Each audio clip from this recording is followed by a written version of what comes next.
Anxiety is a natural emotion. It's one that can give us fear, a feeling of worriness or nervousness. And it's important to note that anxiety is not something that is inherently good or bad.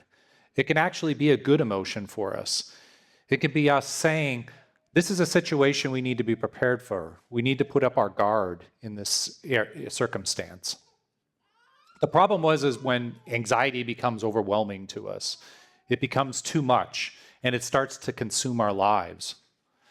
According to the American Psychiatric Association, 43% of people in the United States report that they are more anxious this year than the year before. 43%, that's almost half of people are saying they're becoming more anxious.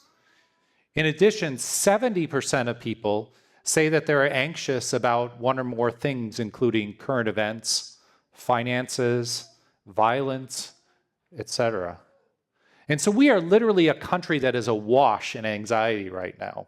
We're becoming more and more anxious, and that becomes worse through things like social media and the internet, which can help to feed that anxiety even more in our daily lives. It can leave us feeling lonely and like we have to do things on our own, but we don't have to do that. Anxiety affects all of us and affects me. Just in the last week, as I was thinking about coming up here to give a message about anxiety, I got anxiety about that, right? Coming up and standing in front of you. But it was also a challenging work for me at work this past week. Over the last few months, I've been trying to help a group of people that I work with negotiate a research contract with another university that I also work with on a number of different projects. And it's taken several months, partly because there's some language that our senior leadership doesn't like very much, and so we've had to work through some of the wording, trying to make them feel okay with what is in there. In trying to do that in the last few weeks, I encouraged our senior people to reach out to the other university for some clarification, and unfortunately, that's going to create some potential problems for that other place. And so on Monday, I had a very terse and uncomfortable discussion with the other university about what that might mean for them. And so that was giving me a lot of anxiety because I'm trying to balance 3 different groups right now and trying to make them happy with the situation and not ruin relationships that I've been building up over the past 6 years. So anxiety, when it becomes too much, can start to give us a lot of bad feelings. It can leave us feeling restless, edgy, have difficulty sleeping at night, difficulty eating, hard interacting with the people around us. For other people in this room you may have those feelings by other circumstances beyond me. Maybe that's in dealing with difficult people in your life. You got to deal with a person that you know is just going to be hard to deal with on a day-to-day basis. Maybe you're at work and you know there's a performance evaluation coming up, or you're a student and you know that there's a test coming up and you don't feel as prepared as you want to. Maybe you're looking at your bank account and wondering where the money is going to come from to pay the bills this month. Maybe it's you've got a social situation coming up where people around you don't get along with very well, and it's stressful to think about how to deal with that. Maybe you've come in here this morning into church and you're anxious about coming into that situation, or you have in the past come into that situation. How do we deal with that? How do we overcome those feelings that might overwhelm us? Do you ever look around at people around you and see that they're going through the same situation that you are? And wonder, how are they dealing with these difficult circumstances? But they seem much more calm. They're not edgy.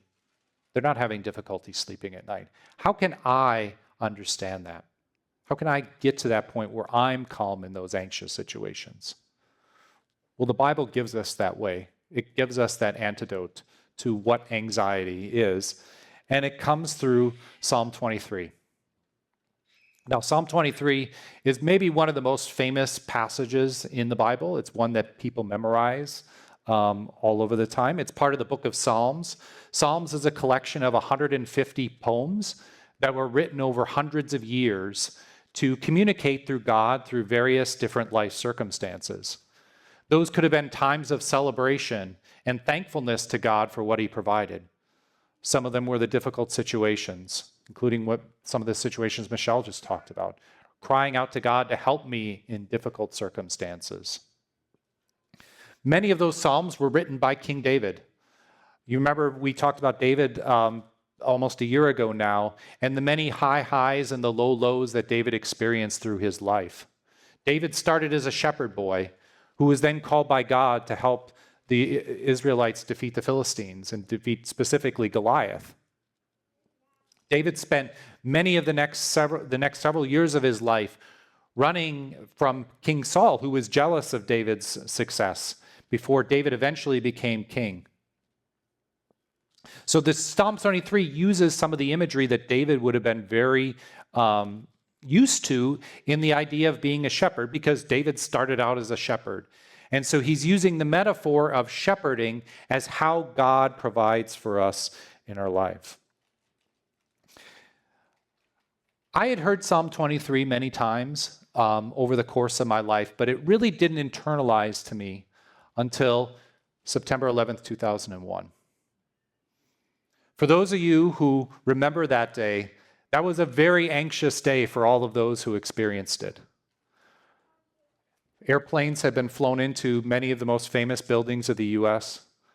Thousands of people had died that day. And everybody felt anxious about what is coming next in that circumstance. What's next? What is next in the future? What was coming next during that day? That night, President Bush gave an address, a short 5-minute address to the nation. And that was after a day he was literally flying across the country because they weren't aware, they didn't know what was going on, and were trying to keep him safe that day. But he came back to Washington that night to give an address. And he closed that address by quoting directly from Psalm 23.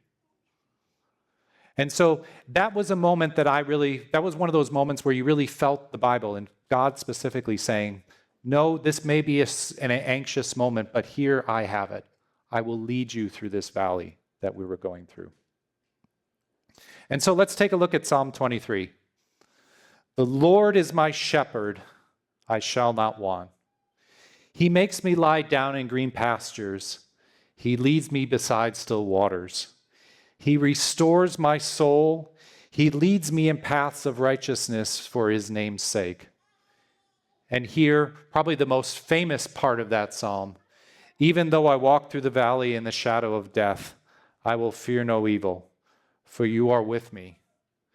Your rod and your staff, they comfort me. You prepare a table before me in the presence of my enemies. You anoint my head with oil. My cup overflows. Surely goodness and mercy shall follow me all the days of my life, and I will dwell in the house of the Lord forever. Now, there is a lot to unpack in this particular verse, and I could literally stand up here for an hour or two doing that, and I'm sure everyone wants to get home on Sunday. They don't want me to do that. So I'm going to focus on 3 specific verses that I think are very timely to thinking about anxiety and how to handle the anxiety that comes through life. And so that comes up right away in verse 1. The Lord is my shepherd, I shall not want. So if you look at this particular psalm, there's lots of imageries of shepherding going on and sheep. This would have been imagery that would have been very familiar to the people that heard this close to 3,000 years ago when the Psalms were initially written. Many people during that time were familiar with shepherding. They might have tended to a livestock. Now, I don't know everybody in this room, but for many of you probably have not had experience either being shepherds or tending to livestock. And so what I want to do is kind of lead us through how this illusion comes, how this metaphor works in today's concept. A shepherd is somebody who would take care of sheep. He would there to tend to the sheep, to make sure that they were okay, because the sheep were their livelihood. If you let the sheep go astray or get attacked, you wouldn't have sheep, and therefore you would not have your livelihood. So the shepherd was there to protect them. Sheep by themselves are not the smartest and wisest animals out there. They're weak. They are easily get lost and prone to wandering. They're easily attacked by other animals, like wolves.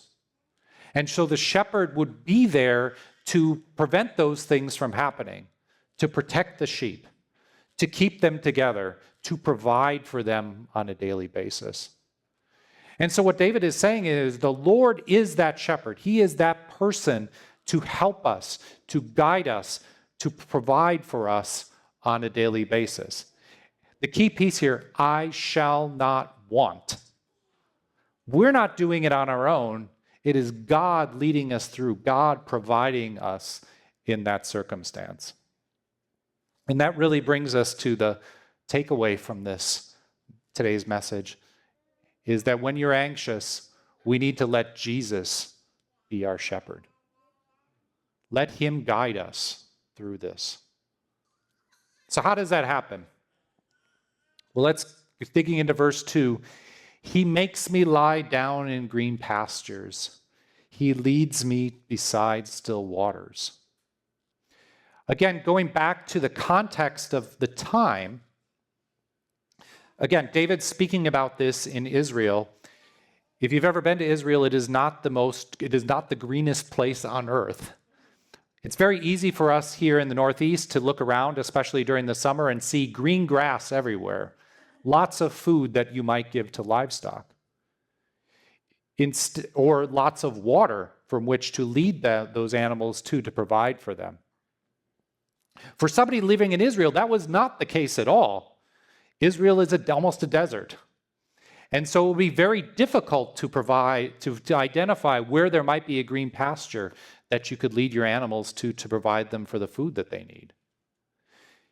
Because it's a desert, when it rains, it tends to rain very hard, and afterward that rain tends to run off very quickly. So you would have a very difficult time finding those still waters.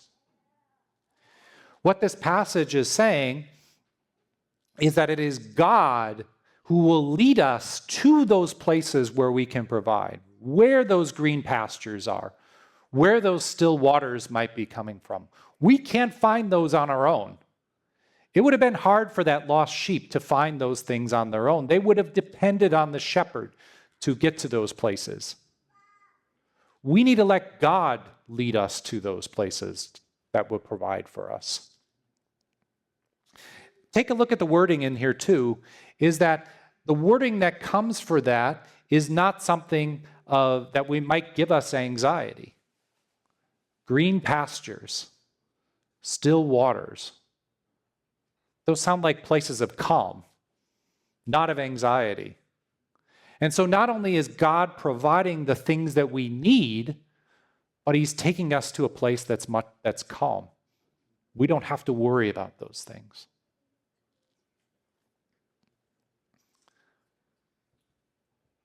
Coming to verse 4 now. This is the one that President Bush provided in that address. Even though I walk through the valley in the shadow of death, walking in these moments where life seems really difficult. Maybe we're dealing with a health issue. Maybe we're wondering what happens next.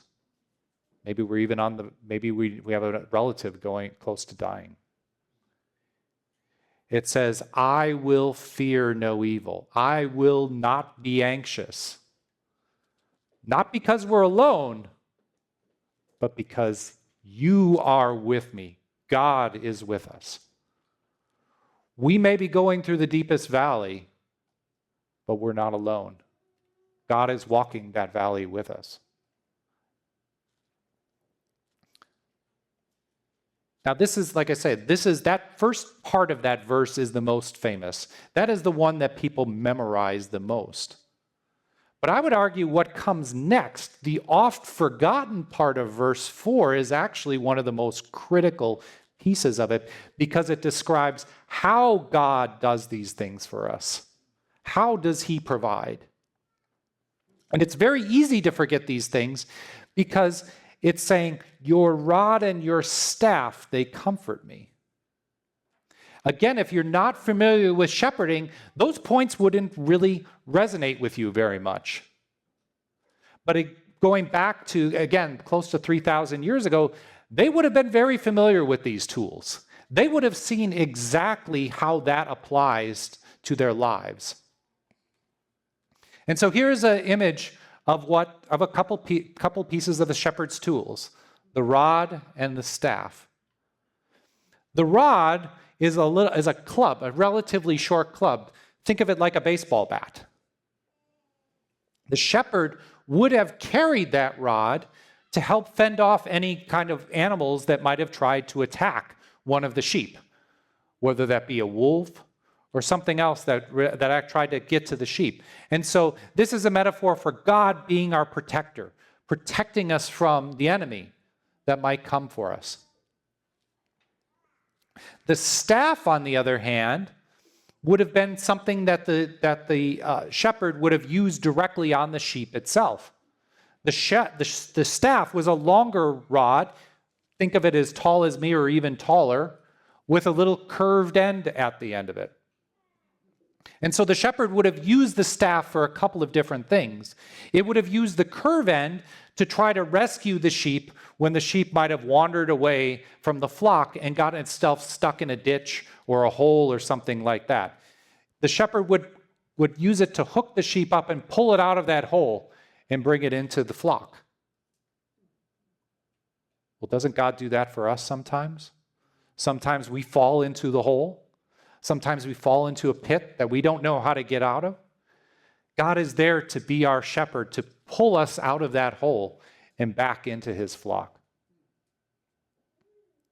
In addition, the shepherd would have used the staff to try to guide the sheep, because obviously the sheep would eat all of the grass in a certain spot and they'd have to move to the next one to find food. And so the shepherd would use the rod and the staff to guide the sheep to where the next field of food might be. God guides us in those ways too. He uses his word to guide us toward the greener pastures of life, to the still waters of life. And so God provides us not only as our protector, but as our rescuer and our guider to where life goes. This is not the only place in the Bible where the metaphor of the sheep and the shepherd is used. David sees it as God being the shepherd, but Jesus comes later on in John's gospel to say he is that shepherd that is spoken about in Psalm 23. And so I'm going to take a little snippet out of chapter 10 of John. This comes during the context of Jesus getting into an argument with with the Pharisees. In chapter 9, Jesus had healed a blind man. And the Pharisees didn't believe that Jesus had healed him and were questioning under what authority was Jesus going about in healing this blind man. And so Jesus, in the part of this argument, starts arguing that he is the shepherd, starting in verse 14 saying, I am the good shepherd. You cannot make any more clear than that. I am the good shepherd. I know my own. Here he's saying he's the shepherd and we are the sheep, his own being the sheep. And my own know me. We know Jesus through the Bible, through that relationship with him. Just as the Father knows me and I know the Father. So they have a very intimate relationship, both with how Jesus knows his sheep, us, and how we know him. And here's the critical one. And I lay down my life for the sheep. Remember, one of the responsibilities of the shepherd was to protect the flock, protect the sheep, protect us. Here Jesus saying he is doing the ultimate thing to protect the sheep. He laid down his life. And in fact, he did that. This was an allusion to what was coming next in Jesus' life. He was going to lay down his life for us at the cross. And I have other sheep that are not of the fold that I must bring in also. and they will listen to my voice. So there'll be one flock, one shepherd. For the people in this room, we are, as Christians, we are already saying that Jesus is our shepherd. What Jesus is saying here is there are people who are not Christians right now that he wants to bring into that fold. It's not that we have to be Christians, that only a certain group of people can be shepherded by Jesus. He is saying everybody can be shepherded by Jesus. They just have to believe in him as the shepherd. They have to trust and submit to Jesus to say, be my shepherd, guide me through this circumstance. Friends, we don't have to be anxious. In those anxious moments, it is so easy to try to isolate ourselves away, to think about, I can do this alone. The reality is when we try to do things on our own, most of the time we just make the situation even worse. We might be walking through a valley and find ourselves in an even deeper valley in trying to get out of it on our own. Instead, what should we be doing? We should be calling on Jesus to be our shepherd in that circumstance. He will provide. He will guide us out of that valley. He will lead us to the still waters and to the green pastures. How do we do that? How do we cure anxiety in that way? Well, let me come back to my circumstance that I talked about at the beginning. How have I dealt with that in the past week? Well, first is through prayer.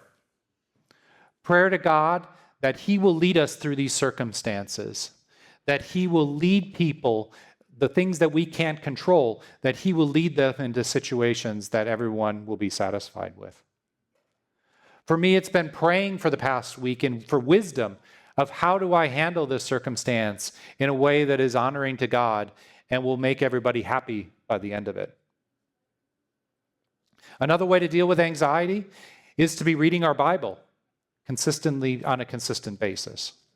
Sometimes that is, we know exactly what part of the Bible that we need to read, and we go right there and let God speak to us those particular passages. Other circumstances, it's just reading on a daily basis, whether it be a devotional or just reading through the Bible. There's been many circumstances where I've just been doing my daily readings, and all of a sudden you come upon a passage that says, yes, that is speaking to me directly in my circumstance. That's God putting something on my heart for whatever I'm going through. He may not be directly shepherding us, but the Bible is his word that can shepherd us out of that situation. Letting Jesus be your shepherd not only just benefits us, but it also benefits the kingdom overall. When we're not letting anxiety control us, we can go out and be better Christians. We can be model Christians for those who are not already within the flock. Think about going out into your daily lives, whether you see people who are very anxious or just going through similar circumstances to you. How much can you be ministering for Christ if you're out there looking like the calm person, the person who's able to handle those situations? Think about how many people we could bring to Christ by just being that person that says, wow, look at how calm they are in that circumstance. I want to feel that way when I'm walking through the valley myself. Think about how many people in the Glenville, Scotia area we could bring to Christ by just being that model of calm and not being anxious. Friends, don't be the sheep that wanders. Stay close to God. Let him lead you through that anxious valley back to him. And let Jesus be your shepherd.